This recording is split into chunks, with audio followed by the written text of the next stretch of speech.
احکام و آثار غیبت کے حوالے سے چند دنوں تک غیبت کے بارے میں اس کے احکام شرعی فقہی اور پھر احادیث اہل بیت میں اس کے کیا آثار بیان ہوئے ہیں، چند دنوں تک آپ کی خدمت میں یہ بیان ہوں گے۔ تو غیبت کے احکام میں سب سے پہلا مسئلہ غیبت کی تعریف ہے، فقہی تعریف کہ فقہ اسلامی میں احکام شرعیہ میں اس کی تعریف کیا ہے۔ تو فقہاء نے اسی طرح سے لکھا کہ غیبت یعنی مومن کی پوشیدہ عیب کو بیان کرنا، غیبت انسان کی غیر موجودگی میں اس کے چھپے ہوئے عیب کو ظاہر کرنا ہے۔ ایسا عیب ہے کہ جو لوگوں کو معلوم نہیں ہے، مخفی ہے، پوشیدہ ہے، عیب ہے، کوئی نقص ہے لیکن پوشیدہ ہے، ایک انسان کو پتا ہے اور وہ دوسروں کو بتا دیتا ہے وہ عیب اور وہ نقص، یہ غیبت ہے۔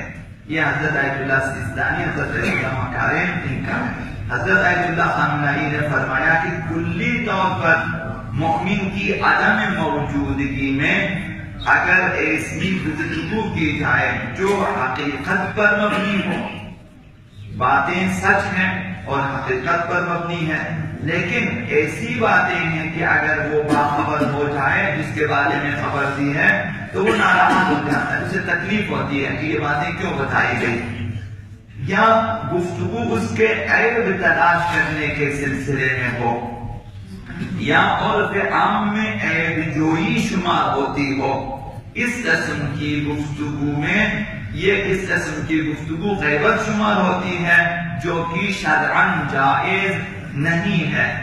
البتہ کسی کی اچھائیوں کی بابت گفتگو کرنا غیبت شمار نہیں ہوتا۔ مشورے کے لیے کسی بات سے آگاہ کرنے میں بھی کوئی حرج نہیں ہے۔ یہ کچھ استثنائی موارد ہیں جہاں آپ غیبت کر سکتے ہیں، وہ انشاءاللہ آپ کی خدمت میں بیان، ان میں ایک مشورہ ہے، تجارت ہے، شادی ہے، عدالت ہے، گواہی ہے، کچھ امور ہیں جہاں آپ ظالم کے ظلم کو بیان کریں گے یا جو عیب نقص آپ نے دیکھا ہے وہ آپ بیان کر سکتے ہیں ضروری موارد میں۔ کلی طور پر کسی مومن کا کوئی عیب ہے، کوئی نقص ہے، اس کی غیر موجودگی میں آپ دوسروں کو بتا دیں، یہ غیبت ہے۔ غیبت گناہان کبیرہ میں سے ایک ہے، کبیرہ میں بھی صرف ہم کہہ سکتے ہیں کہ بہت، اس میں بھی بہت بڑا گناہ ہے، یعنی کبیرہ گناہوں میں بھی بڑا ہے۔ قرآن و سنت میں اس کے لیے سخت ترین عذاب کا وعدہ دیا گیا ہے۔ خداوند متعال نے سورہ نور میں ارشاد فرمایا ان الذین یحبون ان تشیع الفاحشہ، وہ لوگ جو چاہتے ہیں کہ اہل ایمان میں بے حیائی پھیل جائے، برائی پھیل جائے، الذین آمنوا لہم عذاب علیم، جو مؤمنین کے عیوب مؤمنین میں پھیلا دیتے ہیں ان کے لیے عذاب علیم ہے، دردناک عذاب ہے، فی الدنیا والآخرہ، اور یہ عذاب دنیا میں بھی ہے، آخرت میں بھی ہے۔ حضرت آقا امام جعفر الصادق علیہ السلام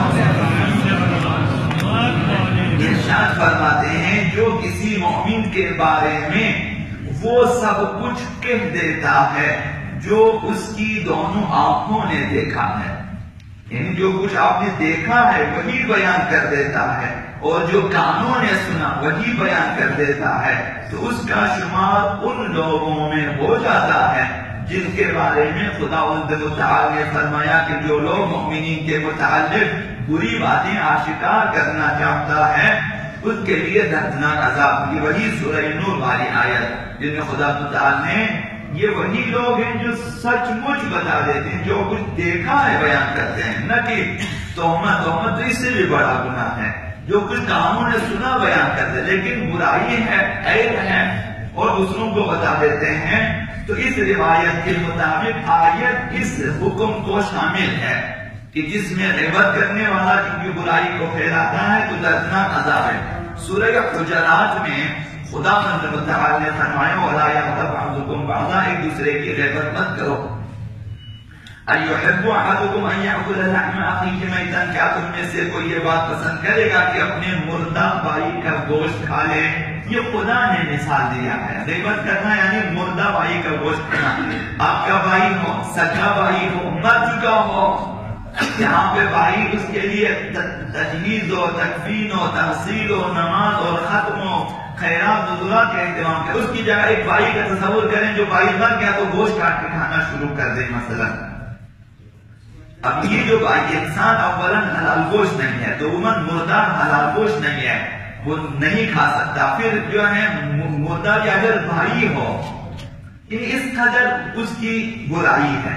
تو معلوم ہوتا ہے کہ غیبت کرنے والے کے لیے آخرت میں عذاب ہے. آخرت میں اس کا ظہور ہوگا، اس عذاب کا ظہور ہوگا.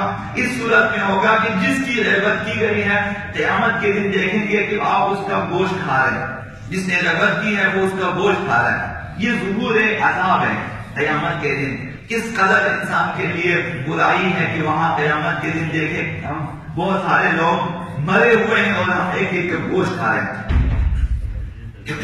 یہ جو حیوانات کے چینل میں، درندوں کے چینلوں میں آپ دیکھ لیتے ہیں کہ کس طرح مرداروں پہ ٹوٹ پڑ لوگ کھا رہے ہیں. قیامت اگر ہماری یہ حالت ہو گئی تو لہذا پیغمبر خدا صلی اللہ علیہ وآلہ وسلم نے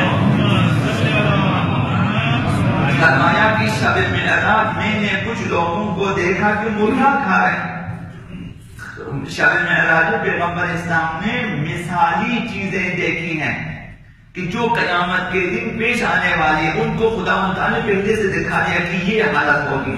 پیغمبر اسلام نے بعض لوگوں کو دیکھا کہ مردار کھا رہے ہیں، تو جبریل امین سے سوال کیا کہ یہ لوگ مردار کیوں کھا رہے ہیں، یہ کون سے لوگ ہیں؟ تو فرمایا یہ دنیا میں لوگوں کا گوشت کھاتے تھے، اب آخرت میں بھی یہی کام کریں گے، آخرت مردار کا گوشت کھائیں گے. دنیا میں کس طرح گوشت کھاتے ہیں؟ انسانوں کا غیبت کے ذریعے، کہ جب غیبت ہوتی ہے گویا ایک انسان کے گوشت کھا لیتے ہیں. جب انسان کا گوشت کھایا جاتا ہے تو پھر کسی بھی جانور کا گوشت کھا لیں تو کیا ہوتا ہے، اس کا ڈھانچہ رہ جاتا ہے اور وہ بہت ہی بد منظر ہو جاتا ہے. تو غیبت کی مثال یہ ہے، گویا انسان کے لباس اتار لیے، گوشت کو بھی اتار لیا، کھالی اس نے اتار لی، اسے ننگا کر دیا اور اس کا بھی ڈھانچہ چھوڑ دیا ہے. اسے جو ہے بہت ہی برا منظر پیش کیا ایک شخص کا جس کے بارے میں غیبت کی، یعنی اسے بے آبرو کر دیا.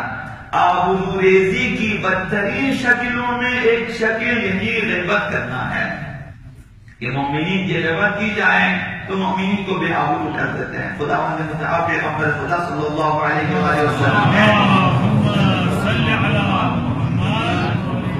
فرمایا کہ سود کھانا جو ہے 36 بار زنا سے بدتر ہے. سود کھانا 36 گنا زنا سے بدتر ہے. وہ مومن کی آبروریزی سود سے بھی بدتر ہے. اللهم انزل یا اللہ